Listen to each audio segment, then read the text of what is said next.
바다가 그 가운데에서 죽은 자들을 내주고 또 사망과 음부도 그 가운데에서 죽은 자들을 내주며 각 사람이 자기의 행위대로 심판을 받고.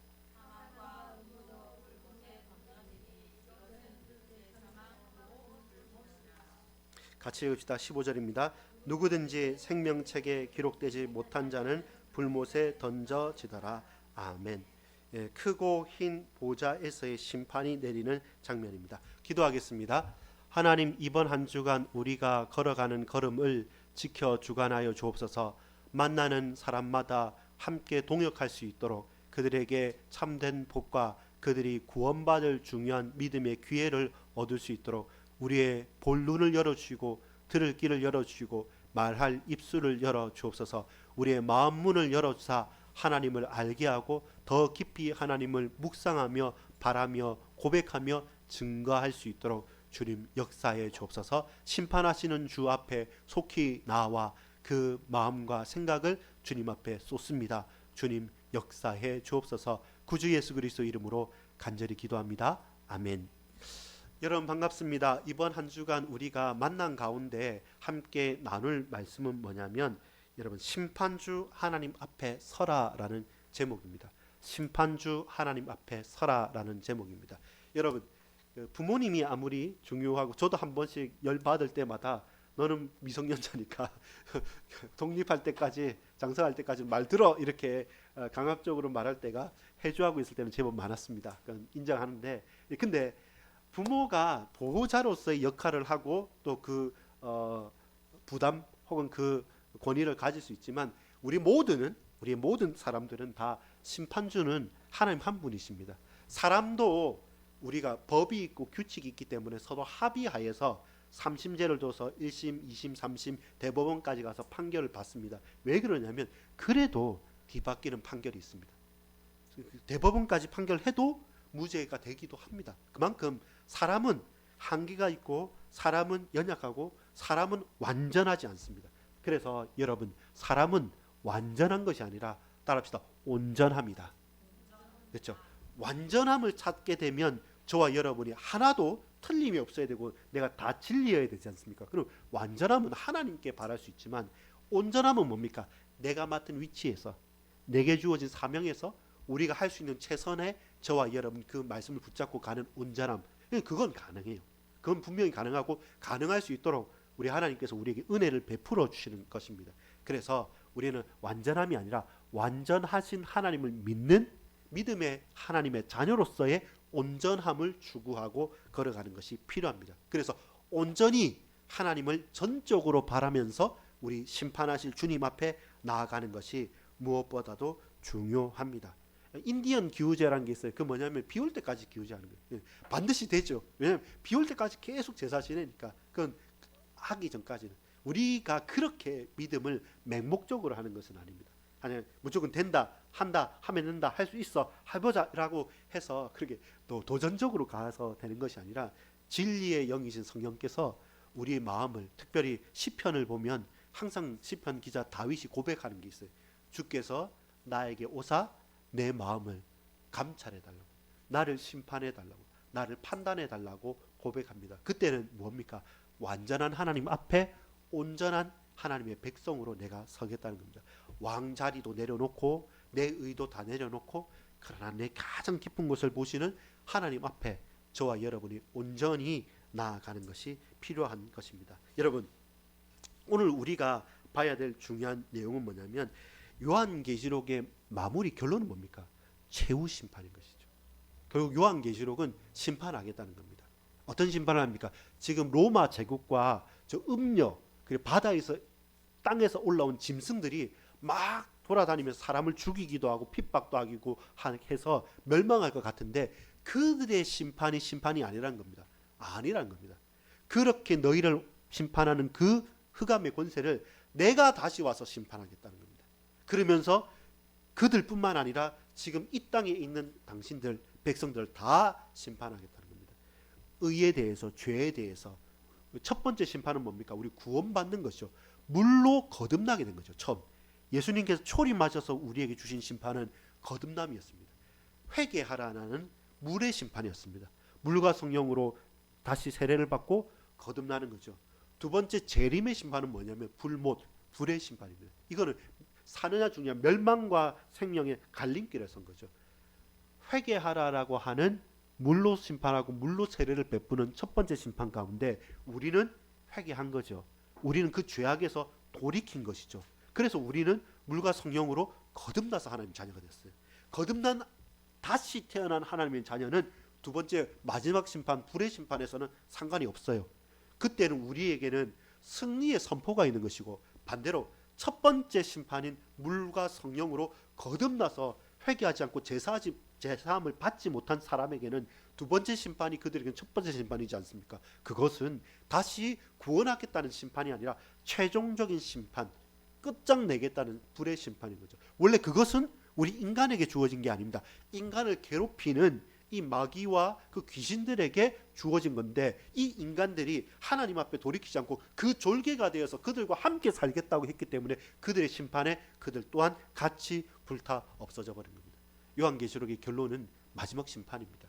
그 마지막 심판이 거듭난 자들에게는 영원한 승리의 피날레, 나팔 소리가 되는 거고, 저 거듭나지 못한 자들에게는 처음이자 마지막인 멸망의 저주의 울음소리가 되어지는 것이죠. 그래서 오늘 본문에 보면 두 책에 대한 내용이 나옵니다. 한 책, 첫 번째 책은 뭐였습니까? 이건 사망책입니다. 죽음의 책입니다. 이 사망록에 기록된 자는 이 살생부라죠. 죽는 겁니다. 근데 다른 책은 뭡니까? 생명책인 것이죠. 그것이 중요합니다. 여러분, 우리 느헤미야서 제가 좀 우리 발음하기도 힘들고 해서 덜 읽었지만, 느헤미야서에 제일 많이 나온 분량은 뭔지입니까? 명단이었어요.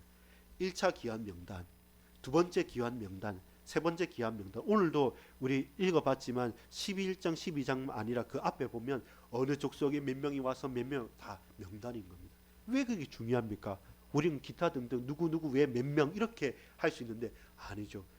이 사람이, 이 이름이 생명책이냐, 이름이 사망, 살생부냐, 이 부분은 우리가 쉽게 말할 수 있는 것이 아니고 분명해야 돼요. 사느냐 죽느냐의 문제에서는 그 이름이 어디에 기록된 것은 중요한 것이고 필요한 것입니다. 그래서 우리가 어느 책에, 그 책에 기록되어져서 멸망을 당할 것이냐, 아니면 다른 책, 생명책에 기록되어져서 영원한 축복과 영원한 승리의 걸음 속에 걸어갈 것인가 라고 하는 것.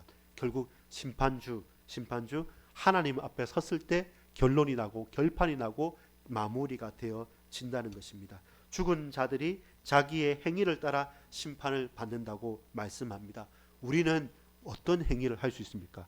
우리가 거듭났기 때문에 그 행위가 그리스도 예수로 말미암아 죄 사함을 받았기 때문에 너는 의롭다 칭함을 받은 것이지, 우리의 행위 자체가 의를 얻어서 내세울 수 있을 것은 단 하나도 없는 거죠. 보좌 위에 앉으신 이 앞에 펼쳐져 있는 책과 책들에는 죽은 자들의 기록된 행위고, 그 다른 책에는 생명책에 영원한 영생을 가진 자들의 생명책에 대한 증거가 있는 겁니다. 그래서 우리의 보증은 저와 여러분이 조금 잘하면 여기 옮겼다가 좀 못하면 저리 갔다가 이렇게 흔들리는 것이 아니라 분명한 생명책에 기록된 확신 가운데 오늘의 고난과 지금의 문제와 지금의 이 환난 가운데 초대교회 성도들이 겪어가고 견뎌가고 살아냈던 것이죠. 나를 죽이려 하더라도 나는 그 사망의 책이 아니라 저 다른 생명책에 기록된 자이기 때문에 지금 너희가 내 육신을 죽여도 나는 죽지 않는다. 영원한 영생이, 하늘의 생명이 나는 확실하다. 이었기 때문에 그 잠깐 있을 이 땅에서의 삶을 연연하기보다 영원한 하나님 나라의 백성으로 살아가는 것을 그들은 확신하고 고백하고 증거했던 것입니다. 좀 대화의 주제와 방향과 내용들이 어떻게 하면 달라질 수 있을까요? 우리 가정에서도, 우리 성도들과의 만남에서도, 혹 불신자에서도 어떻게 하면 사람들은 돈을 많이 버느냐, 어떻게 하면 건강하냐, 또 어떻게 하면 우리 자식들이 잘 되냐라고 하는, 우리 오전에 말한 것처럼 상대적인 것들에 우리는 마음을 많이 쏟고 있습니다. 그걸 저는 없다, 잘못됐다 하고 싶지는 않습니다. 우리는 그렇게 살아가는 사람들입니다. 그 인정합니다. 근데 거기에서 우리의 방향이 계속 어디로 향해야 되냐면, 그 책이 아니라 죽은 책이 아니라 살아있는 생명책에 기록된 대로 우리의 방향과 우리의 나아가야 될 목표가, 우리의 성공과 실패가 세상의 것들과는 차별되게 걸어가야 됩니다. 그래서 대화를 하든 무엇을 하든 우리가 결국 나아가야 될 것은 살리고 살고 살아내는 것. 누구와? 예수와 함께 임마누엘 하나님과 동행하면서 성도들과 같이 교제하고 같이 손을 잡고 예배의 자리로 걸어가는 것. 그 답과 그 은혜가 여러분 이번 크리스마스 때 혹은 볼링 칠 때도 좋고 밥을 먹을 때도 좋고 대화할 때도 좋고 어떤 때라도 하나님, 이 영혼이, 내 개인이, 우리 모두가, 우리 자녀가 이 짧은 지나가는 시기지만 이 잠깐의 사건 일들 가운데 영원을 살게 하옵소서. 그리고 아까 말했던 오래된 미래가 바로 오늘 임할 수 있도록 하나님 약속이 지금 이곳에서 성취되어질 수 있도록 역사해 달라고, 그런 기회가 되어질 수 있도록 여러분의 걸음이 어제와 다른 오늘과 내일의 걸음이 되기를 간절히 소망합니다. 저도 노력하고 우리 함께 가꾸어 가고 만들어 갑시다. 근데 우리가 쌓는 것이 아니라 이 성은 하늘에서 내려온 거죠. 하나님이 우리에게 보여주신 것을 우리 같이 보고요, 같이 그리고 같이 색깔을 칠하고 같이 만들어가는 그 은혜를 소망합니다. 그렇게 교회를 교회되게, 가정을 가정되게, 우리 개인을 개인되게 하나님께서 세우시고 지키시고 은혜 베풀어 줄 줄 확신합니다. 기도하겠습니다. 아버지 하나님, 우리 권사님들, 장로님들, 집사님들, 우리 청년 대학생들, 우리 자녀들, 후대들 한 명도 빠짐없이 주의 강한 손으로 붙들어 주옵소서. 임마누엘 안에 일평생이 하나님께 붙들림 바 되어져서 하나님의 자녀로 그리스도의 제자로 살아갈 수 있도록, 세상의 기준이 아니라 하나님의 나라의 기준으로 살아갈 수 있도록 이들에게 다른 책, 생명책의 사람들로 또한 수많은 자들을 옳은 대로 돌이키는 빛나게 하는 다니엘의 빛나는 축복들을 우리 후대들이 누릴 수 있도록, 또 부족하지만 우리 심령들이 깨달을 수 있도록 역사해 주옵소서. 특별히 각 가정 또 현장 또 병마의 세력 가운데 또 육신적인 고통 가운데 있는 우리 모든 권속들 힘주시고 은혜 베풀어 주옵소서. 어느 현장 어느 곳에든지 예배 속에서 힘을 얻고 하나님 자녀의 축복을 담대하게 누릴 수 있도록 역사해 주옵소서. 말씀 붙잡고 기도하고 전도하고 찬양하고 예배하고 그리고 함께 동역하고 교제하는 이 든든하고도 또한 확신되어지는 우리 반석교회 믿음의 공동체로 자라갈 수 있도록 축복해 주옵소서. 감사드립니다. 예수 그리스도 이름으로 간절히 기도합니다. 아멘.